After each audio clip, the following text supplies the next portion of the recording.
Hi guys, तो आज की वीडियो में हम सोलो लेवलिंग सीजन 3 के एपिसोड नंबर 3 को देखने वाले हैं। तो लास्ट एपिसोड में हमने देखा था कि जापान के शिंजुको में एक एस रैंक का गेट अपीयर होता है और इसके बाद ना हमें जापान के हंटर एसोसिएशन का सीन दिखाया जाता है, जहाँ पे कुछ लोग आपस में बात कर रहे थे कि मुझे तो यकीन ही नहीं हो रहा कि अभी जापान के कुछ मेजर गिल को ना एक साथ मीटिंग के लिए बुलाया जा रहा है। और इसके बाद तभी उन बंदों की नजर ना ब्लेड गिल के ऊपर जाती है और वो बंदे लोग ना उनकी बेइज्जती कर रहे थे कि वो लोग एक रेड पे गए थे और वहाँ पे काफी गंदी तरीके से फेल होके आ गए। और जो बच्चों में ब्लेड गिल के मेंबर होता है ना, वो अभी काफी ज्यादा गुस्सा हो रहे थे, उनको ना ये चीज बिल्कुल भी अच्छा नहीं लग रहा था। और वो बंदे लोग ना इतना ज्यादा डर जाते हैं कि अपनी बैडस आंखें दिखाते हैं और वो देखियो बाकी के बंदे वहाँ पे काफी ज्यादा डर जाते हैं और चुपचाप वहाँ से भाग जाते हैं। और वहाँ पे एक बंदा बात करने लगता है कि ये लोग ना भूतों के जाने के बाद काफी ज्यादा फालतू बोलने लगे हैं और पहले इनकी औकात नहीं होती थी कि हमसे ढंग से बात कर सके। और इसके बाद फाइनली वहाँ की मीटिंग स्टार्ट हो जाती है और एक बंदा वहाँ पे बोलने लगता है कि हंटर एसोसिएशन अभी कुछ भी नहीं कर रहा और यहाँ पे एक एस रैंक का गेट अपीयर हो गया है। मान लो वो डेंजन ब्रेक हो जाता है तो आखिरकार जापान क्या करेगा। और वहाँ पे कुछ बंदे ये भी बात करने लगता है कि हमारे यहाँ के अब एस रैंक के हंटर उतने ज्यादा कैपेबल नहीं है कि वो एक एस रैंक के गेट को अपीयर कर सके, मतलब कि क्लियर कर सके गोतो के जाने के बाद। बट उनको क्या पता भाई, ये एस रैंक से ना काफी ज्यादा अप का गेट है, मतलब कि गेट ना एस रैंक से भी काफी ज्यादा खतरनाक है, आगे आपको पता लगेगा। और वहाँ पे सभी लोग ना यही बात कर रहे थे कि इस काम को ना केवल एक नेशनल लेवल हंटर है जो कि कंप्लीट कर सकता है। और सभी के ना वहाँ पे अलग अलग विचार बन रहे थे। और इसके बाद तभी सुगिमितो ना एक बंदे की बात करने लगता है और वो बंदा ना बैरियर बनाने में ना काफी ज्यादा एक्सपर्ट था और वो काफी कमाल का हंटर भी था। बट हमें उस बंदे का नाम या फिर कुछ बताया नहीं जाता, आगे पता लगेगा। और इसके बाद हमें जिन्वो का सीन दिखाया जाता है जो कि सोच रहा था कि मेरा फाइनली 101 लेवल कंप्लीट हो गया। और वो बताने लगता है कि 100 लेवल पे उसको डबल डेजर्ट की मिली थी और साथ ही 101 लेवल पे ना उसका काफी ज्यादा लेवल अप भी हुआ था। और अभी उसके दिमाग में ये चल रहा था कि जब उसका 102 लेवल हो जाएगा तो उसके बाद क्या होगा उसके साथ। और जैसे वो गाड़ी लगा के ना बाहर निकलता है ना गाड़ी से और जाने वाला होता है, तभी उसकी नजर ना किसी के ऊपर जाती है और हमें वो लड़की भी दिखाई जाती है। और वो लड़की ना चाह होती है और चाह को भी जैसे रियलाइज होता है कि जिन्वो ने उसको देख लिया, वो ना फटाक से वहां से जाने की कोशिश करती है। और तभी अचानक से जिन्वो ना चाह के पास चला जाता है और बोलता है कि आखिरकार तुम मुझे देख के ऐसे भाग क्यों रही हो। और चाह जैसे जिन्वो को देखते हैं तो लिटरली भाई वो काफी ज्यादा शर्माने लगते हैं, मतलब कि उसका दिमाग काम करना वहाँ पे बंद हो जाता है एक तरह से। और तभी चाह बताते हैं कि मैंने अपना कार तुम्हारे पार्किंग में लगा के भूल गई थी। और जिन्वो भी रियलाइज करता है कि ये बात तो उसने सही बोला। और चाह इसके बाद बोलने लगते हैं कि क्या तुम अभी फ्री हो। और इसके बाद वो सोयून के बारे में भी सोचने लगते हैं कि सोयून ना जिन्वो के गिल में एंटर कर चुकी है और जिन्वो ने मुझे अपने गिल में नहीं लिया। और उसके दिमाग में तो ये भी चल रहा था कि क्या सोयून मेरे से ज्यादा अच्छी है। और इसके बाद तभी उसको कुछ बात रियलाइज होती है और तभी वो बोलते हैं कि मुझे ना मिन ने तुम्हें एक मैसेज देने के लिए बोला है और ये ना तुम्हारे पावर से रिलेटेड है। और ये सुनकर ना जिन्वो भी वहाँ पे काफी ज्यादा हैरान हो जाता है। और तभी जिन्वो बोलता है कि अच्छा हम इसके बारे में ना ऊपर चल के बात करेंगे। और दोनों उसके गिल में आ जाते हैं और वहाँ पे जिन्वो और चाह के अलावा कोई भी नहीं था। यूजिन अपने काम से बाहर गया था और चाह ना वहाँ पे काफी ज्यादा शर्माने लगते हैं क्योंकि भाई एक लड़का और एक लड़की एक घर में अकेले थे। और इसके बाद तभी जिन्वो बोलते हैं कि अच्छा मुझे ये बताओ क्या क्या तो मुझे क्या बताने वाली थी। और इसके बाद चाना अपने सपने के बारे में बताने लगते हैं जहाँ पे मिन ने उसको बताया था कि जिन्वो को बता देना कि वो अपने पावर से थोड़ा सावधान रहे और उसने मुझे कभी ना खत्म होने वाले ताकत के अंदर खींचा है और जो मैं पहले था वो मैं अब बिल्कुल भी नहीं हूँ। और मेरे सेंसेस ना हमेशा के लिए जिन्वो के साथ जुड़ गए हैं और मुझे कभी कभार ऐसा फील होता है कि मैं उसका स्लेव बन जाऊँ और मेरा मन करता है कि मैं हमेशा उसका स्लेव बने रहूं। और सबसे हैरानियत की बात तो यह है कि मुझे करने में काफी ज्यादा अच्छा लग रहा है, मैं नहीं चाहता हूँ उसके बाद भी मुझे करने में अच्छा लग रहा है। और चाह को ना मिन की बातें कुछ भी समझ में नहीं आती और वो बोलती है क्या तुम क्या कहना चाहते हो। और मिन बताने लगता है कि जिन्वो की पावर ना एकदम इनक्रेडिबल है और वो ना एक इकलौता बंदा है इस टाइप का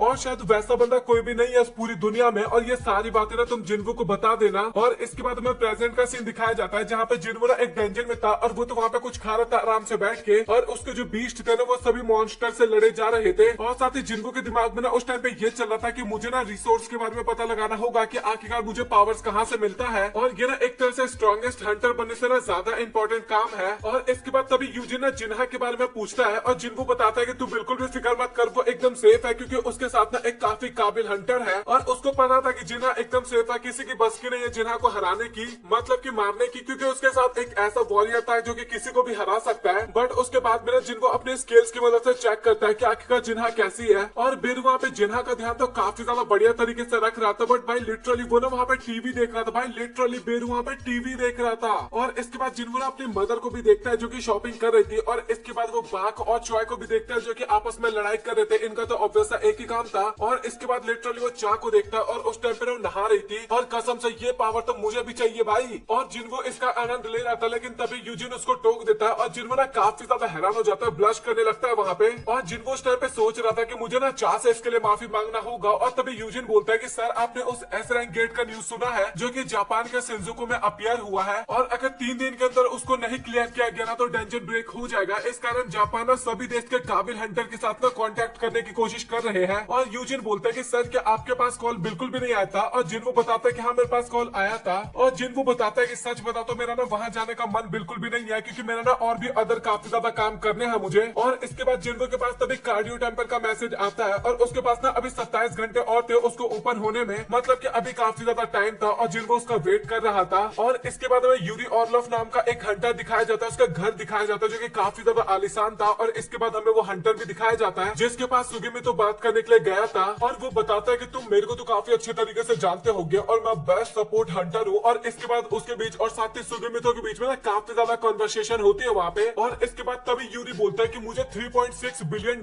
चाहिए 1 साल का, और अगर तुम डेली बेस पे देना चाहते हो तो तुम मुझे $10 मिलियन भी दे सकते हो डेली बेस पे, और इसके लिए तुम मुझे जब तक चाहो तब तक हायर कर सकते हो, और तुम जब तक चाहो मैं तुम्हारे गेट को होल्ड करके रख सकता हूँ, और तुम मेरे पावर के बारे में काफी अच्छी तरीके से जानते हो। और सुगेमितो ना काफी ज्यादा हैरान हो जाता है कि भाई इतने सारे पैसे कौन मांगता है। और यूरी बोलता है कि अगर तुम मेरे जैसा काबिल हंटर को अपॉइंट करना चाहते हो तो भाई इतना तो तुम्हें देना होगा, और तुम्हें भी पता है कि अगर मैं तुम्हारे साथ नहीं गया तो तुम्हारी कंट्री के साथ कुछ भी हो सकता है, और तुम्हें ये भी पता है कि मैं थॉमस की तुलना में काफी ज्यादा कम चार्ज कर रहा हूँ, वो तो मेरे से काफी ज्यादा पैसे मांगता। और तभी मिनोरू बोलता है कि कनाई तुम्हें पता है क्या एक रशियन जब ज्यादा ड्रिंक कर लेता है तो क्या बोलता है? और कनाई बोलते है कि मुझे इसके बारे में तो नहीं पता, बट मुझे इसकी बातें सुनकर ना ज्यादा अच्छा नहीं लग रहा। और यूरी ना इसके बाद भाई काफी ज्यादा वहाँ पे बेइज्जती मारने लगता है एक जापानीज हंटर की, और वो बोलने लगता है तुम्हारी औकात नहीं है मुझे अपॉइंट करने की, और अगर तुम लोग मेरे जूतों को चाटोगे तो शायद मैं तुम्हारी बात मान भी सकता हूँ। और गोतो के जाने के बाद मतलब कि लिटरली भाई जापान की इज्जत ना काफी ज्यादा कम हो गई बाकी हंटर्स के लिए भी। और यूरी जब उनकी बेइज्जती कर रहा था ना उस टाइम पे ना मिनोरू को बिल्कुल भी अच्छा नहीं लग रहा था, मिनोरू और कनाई को। और तभी यूरी ना उनको ट्रैप कर देता है और बोलता है कि अब तुम्हारी बस की तो तुम हिल के दिखाओ, और जब तक अब मैं नहीं चाहूंगा तुम 1 इंच भी नहीं हिल पाओगे यहाँ से। और अगर तुम्हें विश्वास नहीं हो रहा तो तुम ट्राई करके देख सकते हो। और मिनोरू और कनाई को ना भाई लिटरली वहाँ पे पावर्स पता चल पा रही थी यूरी की, वो ना बिल्कुल भी अपने आप को मूव नहीं कर पा रहे थे। और यूरी बोलने लगता है कि अच्छा मैं तुम्हारे ऊपर एक ऑफर और दे देता हूँ, मैं तुम्हारे देश की तो रक्षा करूंगा ये तो कंफर्म है, उसके साथ मैं तुम्हारे दोस्तों को भी अभी छोड़ दूंगा, नहीं तो अभी पता है कि तुम्हारे दोस्तों के साथ कुछ भी हो सकता है। और सुगेमितो ना अभी काफी ज्यादा प्यार से यूरी से बात करने लगता है और बोलता है कि मुझे नहीं पता कि आप जितना अमाउंट मांग रहे हो हमारी गवर्नमेंट उतना अमाउंट दे भी पाएगी या फिर नहीं, बट हम उनसे बात करने की कोशिश करेंगे। और इसके बाद जिन्वो का सीन दिखाया जाता है जो कि कहीं पे जा रहा था, और उसके मदर बोलती है कि मुझे ना तुम्हारी काफी ज्यादा फिक्र हो रही है। और जिन्वो बोलता है कि मम्मी अब तो मैं काफी ज्यादा स्ट्रॉन्ग हो गया, अब तो मेरी फिक्र मत क्या करो, और वैसे मेरा एक अपॉइंटमेंट है और मुझे वहाँ पे बात करने के लिए जाना है। और जैसे जिनको बाहर जाने वाला होता है तभी उसके पास नोटिफिकेशन आता है, और जो डबल टेंशन वाली चाबी का जो टाइमिंग था वो फाइनली खत्म हो जाता है। और इसके बाद जिनको को भी पता चल जाता है कि आखिरकार वो टेंशन कहाँ पे अपीयर हुआ है। और इसके बाद में जिन्हा के स्कूल का सीन दिखाया जाता है जहाँ पे काफी गंदा वाला डिस्ट्रक्शन हो रखा था, और वहाँ पे ना अचानक से एक और गेट अपीयर हो गया था, और वहाँ पे ना अगेन काफी ज्यादा बकवास होने लगता है, मतलब कि हंटर एसोसिएशन के बंदे ना जिनको को अगेन वहाँ पे नहीं जाने देते और बोलते कि आपके पास परमिट नहीं है इस कारण हम आपको अंदर नहीं जाने दे सकते। लेकिन जिनको को तो पता था कि आखिरकार वो डेंजन कौन सा है, और वो ना उनकी बात बिल्कुल भी नहीं सुनता और चुपचाप अंदर घुस जाता है। और डेंजन के अंदर ना हमें काफी बड़ा सा गेट दिखाया जाता है, और वहाँ पे ना पहले से ही काफी सारे हंटर्स थे, और उन हंटर्स को ना ये भी नहीं पता था कि आखिरकार ये गेट कैसे ओपन होगा। और इसके बाद तभी वहाँ पे जिनको पहुंचता है और वो बोलता है कि तुम लोग ना अभी काफी गंदा ट्रैप में फंसने वाले हो। और बाकी हंटर्स भी ना जिनको को देख के काफी हैरान होते हैं और बोलते हैं कि भाई आखिरकार तू है कौन। और जिनको बोलते हैं कि क्या तुम में से कोई भी डबल डेंजन का सर्वाइवर है यहाँ पे, और किसी को भी नहीं पता चला था कि आखिरकार जिनको क्या बोल रहा है। बट वहाँ पे एक हंटर जो होता है ना वो पहचान जाता है कि जिनको एस रैंक का हंटर है, और जिनको बताने लगता है कि इस डेंजन के अंदर एक काफी खतरनाक सा बीस्ट है और तुम में से कोई भी उनको नहीं हरा सकता,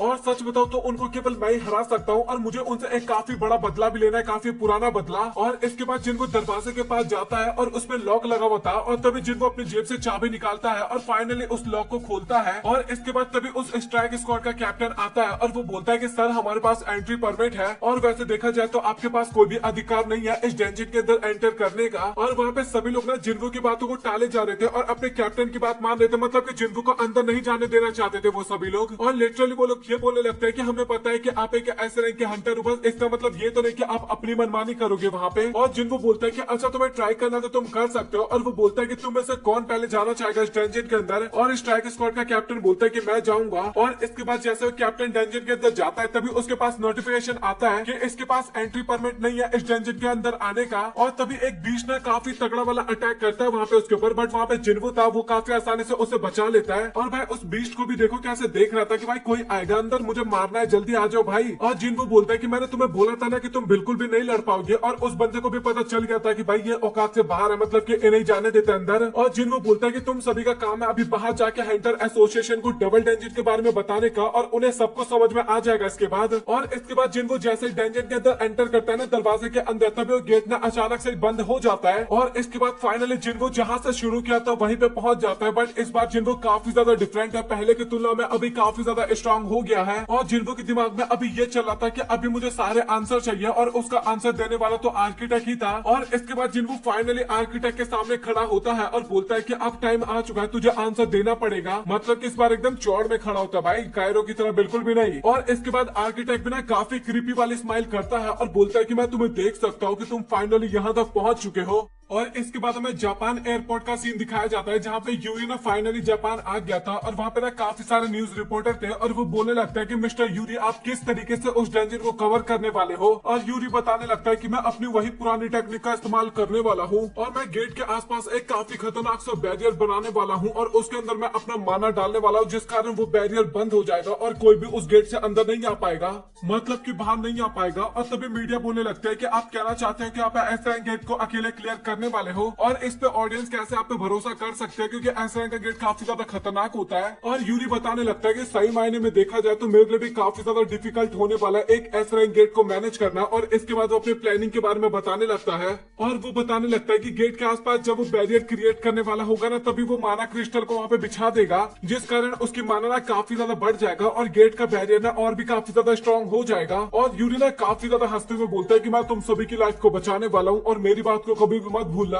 और चेयरमैन भी यूरी की बात को सुन रहे थे और वो बोलने लगता है कि मुझे लगता नहीं कि यूरी अकेले उस गेट को मैनेज कर पाएगा, और अगर कुछ भी प्रॉब्लम हुआ तो हमें पता है कि जापान का क्या हाल होने वाला है इसके बाद। और इसके बाद तभी अचानक से चिंचुल के पास कॉल आता है, और कॉल पे जो बंदा था ना वो बताने लगता है कि एक काफी इंपॉर्टेंट न्यूज है। और वो बताता है कि आपको स्कूल वाला डेंजन तो मालूम ही होगा जहाँ पे गेट अपीयर हो गया था, और वहाँ पे अचानक से एक और गेट अपीयर हो गया है। और सबसे प्रॉब्लम की बात तो ये है कि बताया जा रहा है कि वो डबल डेंजन है। और ये सुन के ना चिंचुल भी काफी ज्यादा हैरान हो जाता है। और इसके बाद में अगेन जिन्वो का सीन दिखाया जाता है जो कि आर्किटेक्ट के सामने खड़ा था, और आर्किटेक्ट के सामने जो टैबलेट था जिसके अंदर सारी चीजें लिखी हुई थी, तो तभी ना वो आर्किटेक्ट ना उस टैबलेट को तोड़ देता है जिन्वो के सामने। और आर्किटेक्ट बोलने लगता है कि तुम्हें देख के एकदम साफ पता लग रहा है कि तुम काफी ज्यादा ताकतवर हो गए हो। और जिन्वो भी बोलता है कि मुझे लगता है कि ये जो आपने लिखा था टैबलेट के ऊपर, ये कमांड किसी भी काम का नहीं था। और आर्किटेक्ट बोलता है कि नहीं, ये बहुत ही ज्यादा काम का था, बट ये अभी किसी भी काम का नहीं रहा। और इसके बाद तभी जिन्वो बोलता है कि अच्छा मुझे तुम्ही ने यहाँ पे बुलाया है ना। और आर्किटेक्ट काफी ज्यादा हंसते हुए वहाँ पे यस बोलता है। और तभी जिन्वो बोलता है कि क्या तुम मैजिकल बीस्ट तो नहीं हो ना। और आर्किटेक्ट बोलने लगता है कि मुझे लगता है कि तुमने काफी गलत क्वेश्चन पूछ लिया है, तुम्हें सबसे पहले ये पूछना चाहिए कि आखिरकार मैं कौन हूँ, और तुम्हें उसके बाद ये पूछना चाहिए कि आखिरकार तुम कौन हो। और मुझे पता है कि तुमने ये तो सोचा ही होगा कि आखिरकार कोई भी बीस्ट तुम्हें मारना क्यों नहीं चाहता, और तुम्हारा फाइनल मैच अभी स्टार्ट होने वाला है। और अगर तुम आखिरी तक टिके रहे, तुमने सबको हरा दिया, तो मैं तुम्हें एज अ रिवॉर्ड के तौर पर कुछ भी बताने के लिए एकदम तैयार हूँ। और इसके बाद सभी स्टैचू ना जिन्वो की तरफ बढ़ने लगता है उसको मारने के लिए, और जिन्वो बिना बैटल के लिए ना अपने सभी शैडो सोल्जर्स को समन करने लगता है। बट मेन बात तो यही होती है कि इस डेंजन के अंदर जिन्वो अपने शैडोज का इस्तेमाल नहीं कर पाता। और आर्किटेक्ट भी बोलने लगता है कि तुम यहाँ पे चीटिंग बिल्कुल भी नहीं कर सकते, तुम्हें ईमानदारी से लड़ना होगा, मुझे तुमसे यहाँ पे मिलना है, ना कि तुम्हारे सर्वेंट से। और इसके बाद तभी जिन्वो के पास एक नोटिफिकेशन भी आता है जहाँ पे उसको बताया जाता है कि वो इन्वेंट्री से ना कुछ परचेज भी नहीं कर सकता, और ना ही वो पोशन या फिर बाकी के आइटम्स को कलेक्ट कर सकता, और ना ही डेली क्विस्ट के रिवॉर्ड को कलेक्ट कर सकता है। मतलब कि अभी जिन्वो को ना 1v मतलब कि अगेंस्ट में जितने हो उन सभी के साथ बैटल करना होगा। और इसके बाद जिन्वो को पता लग गया था कि ये बैटल काफी ज्यादा खतरनाक होने वाला है। और इसके बाद तभी एक सोल्जर ना जिन्वो के ऊपर अटैक करता है, बट तभी जिन्वो ना उसके वेपन को ना काफी आसानी से पकड़ के तोड़ देता है, और वो ना उसी की तरफ फेंक के मारता है, उसी मॉन्स्टर की तरफ। और इसके बाद वो स्टैचू में ना अपनी तलवार को बाहर निकाल रहा होता है, लेकिन तभी जिन्वो ना अपने लात की मदद से ना उस स्टैचू को डिस्ट्रॉय कर देता है। और इसके बाद दूसरा स्टैचू ना अटैक करने के लिए जाता है जिन्वो के ऊपर, लेकिन तभी जिन्वो अपना डैगर को बाहर निकालता है और सबसे पहले उसकी तलवार को काटता है, और इसके बाद उसे भी ढेर कर देता है। और इसके बाद लगातार जिन्वो ना वहाँ पे काफी सारे मॉन्स्टर को मारने लगता है, और जिन्वो ना काफी आसानी से उन सभी को क्लियर किया जा रहा था। और अभी ना जिन्वो को उन सभी को मारने में ना उतना ज्यादा दिक्कत भी नहीं हो रहा था, काफी आसानी से वो मारे जा रहा था। और आर्किटेक्ट भी ना हवा में उड़ के ना सारी बैटल को देख रहा था, और वो बोलने लगता है कि तुम्हें देख के इतना तो एकदम साफ पता लग गया कि तुमने काफी सारी पावर्स को अचीव कर लिया अपनी बॉडी के अंदर, और तुम्हारी पावर्स को देख के अभी मुझे काफी ज्यादा अच्छा लग रहा है। और जिन्वो भी ना एक साथ ना भाई काफी सारे सोल्जर्स से लड़ाई कर रहा था, वहाँ पे अटैक ब्लॉक कर रहा था काफी सारे सारे सोल्जर्स का। और जिन्वो को ना इतना एहसास हो रहा था कि वो ना अभी इन सभी स्टैचू को ना काफी आसानी से हरा सकता है। और इसके बाद तभी आर्किटेक्ट बोलता है कि मुझे पता है कि अभी तू काफी ज्यादा स्ट्रॉन्ग हो गया है, बट अभी मैं इस बैटल को जल्दी से खत्म करने वाला हूँ। और तभी जिन्वो को ना वहाँ पे कुछ काफी खतरनाक सा एहसास होता है। और इसके बाद वो जो गॉड वाला स्टैचू होता है ना, जो कि कुर्सी पे बैठा रहता है, वो भी अभी खड़ा हो जाता है बैटल के लिए। और वो स्टैचू भी ना अभी काफी क्रीपी वाली स्माइल कर रहा था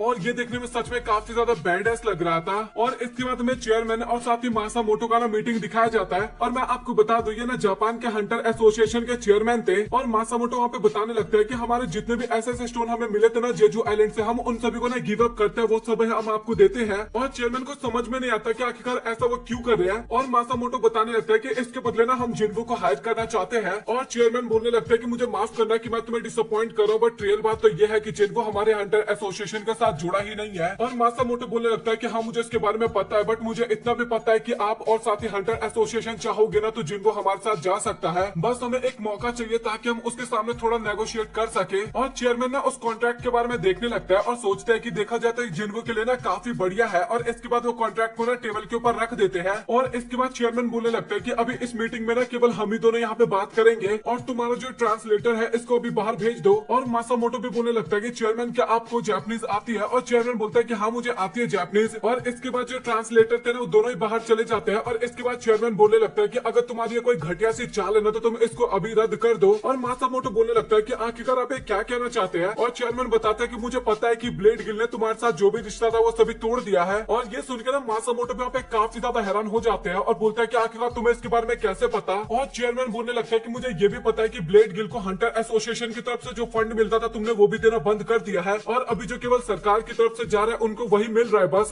और मुझे पता है कि ब्लेड गिल गोतो के जाने के बाद काफी ज्यादा कमजोर हो गया है, इस कारण वो काफी ज्यादा अभी स्ट्रगल कर रहा है। और वो ये भी बताता है कि अगर गेट को प्रॉपरली ब्लॉक नहीं किया जाएगा तो सारी रिस्पॉन्सिबिलिटी आपके ऊपर आ जाएगी। और मासामोटो ना अभी भाई काफी ज्यादा डर चुका था सारी बातें सुनने के बाद। और वो एक कैमरा निकालते हुए बताते हैं, मतलब कि चेयरमैन एक कैमरा निकालते हुए बताता है कि मुझे पता है कि आप चाहते थे कि गोतो जापान को रिप्रेजेंट करे और अभी जितना भी कुछ हुआ है, जितने भी हंटर्स मारे गए या फिर जो कुछ भी वो आपका एक घटिया सा प्लान था। और अभी इन सभी चीजों की जिम्मेदारी आपके सोल्जर्स के ऊपर आने वाली है। और अभी चेयरमैन मतलब कि जापान के चेयरमैन को समझ में नहीं आता कि आखिरकार उसे क्या बोलना चाहिए। और चेयरमैन भी बताने लगता है कि कैमरा आपने गोतो की टीम से कनेक्ट कर रखा है। और इसके बाद वो अपनी पावर की मदद से ना उस कैमरे को डिस्ट्रॉय कर देता है। और चेयरमैन बताने लगता है कि मुझे पता है कि तुम्हारी चाल तो काफी ज्यादा गंदी थी, बट मैं इतना भी ज्यादा कोल्ड हार्टेड नहीं हूँ, मतलब कि मैं एशिया को इस तरीके से तबाह होते हुए नहीं देख सकता। और वो ना एक बंदे के चक्कर में ना पूरे एशिया को तो खतरे में बिल्कुल भी नहीं डालना चाहते थे। मतलब कि भाई जापान इतना अच्छा कंट्री है और वहाँ का चेयरमैन इतना ज्यादा बेकार कैसे हो सकता है भाई। और इसके बाद जिन्वो का सीन दिखाया जाता है जो कि स्टैचू को डिस्ट्रॉय किया जा रहा था। एक को मारने के बाद वहाँ पे 2-3 और आ जाते हैं, मतलब कि स्टैचू की संख्या कमी नहीं हो रही थी। और जिन्वो ना नोटिस करता है कि जो गॉड स्टैचू है ना उसने भी जिन्वो की तरफ अपना टारगेट पॉइंट कर दिया था। और अभी जिन्वो को इतना भी पता चल गया था कि वो ना गॉड स्टैचू के ना अटैक को डॉच नहीं कर पाएगा।